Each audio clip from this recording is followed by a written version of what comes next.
Stop excuses. Not tomorrow. Not after this video. Now. Because every second you wait, you're voting for the life you already have. And if you're still here, listening to this, it means you're not satisfied. It means something feels wrong. It means deep down you know you're capable of more. But knowing isn't enough. You don't lack potential. You lack pressure. You don't lack ideas. You lack discipline. You don't lack time. You lack priorities. Be honest. If someone watched your daily routine without hearing your dreams, they would never guess what you say you want.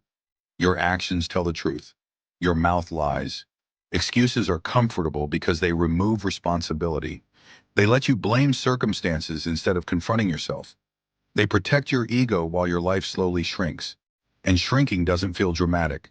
It feels normal. That's why it's dangerous.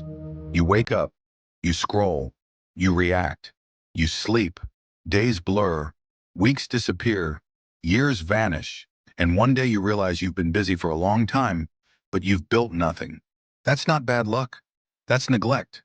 You keep saying you're tired. Of course you are. You're tired because you live without structure. You waste energy on noise, on opinions, on people who aren't going anywhere. Discipline creates energy. Chaos drains it. You don't need more rest. You need direction. A tired person with purpose will outwork a rested person without one every single time. Hard truth. Motivation is not coming to save you. Motivation is emotional. It shows up when conditions are perfect, and conditions are never perfect.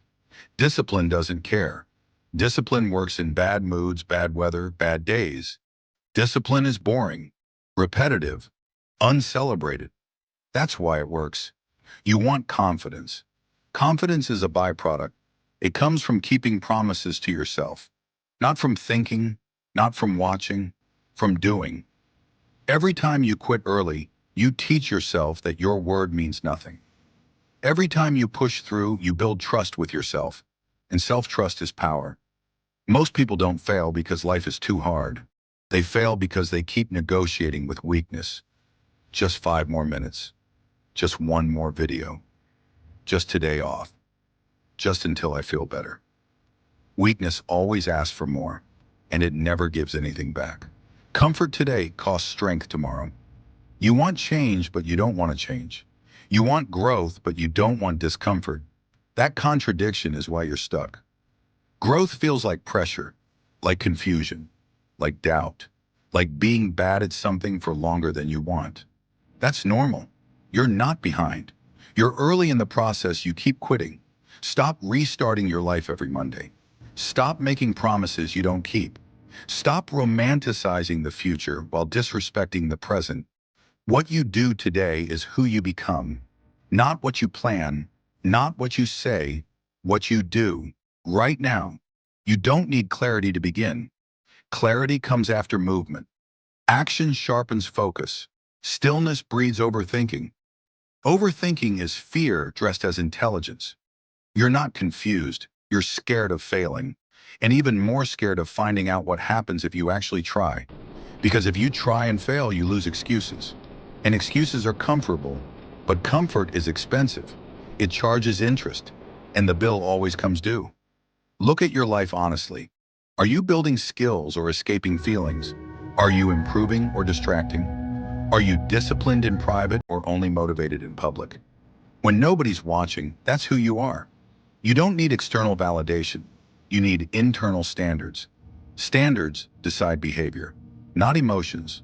If your standards were higher, your excuses wouldn't survive.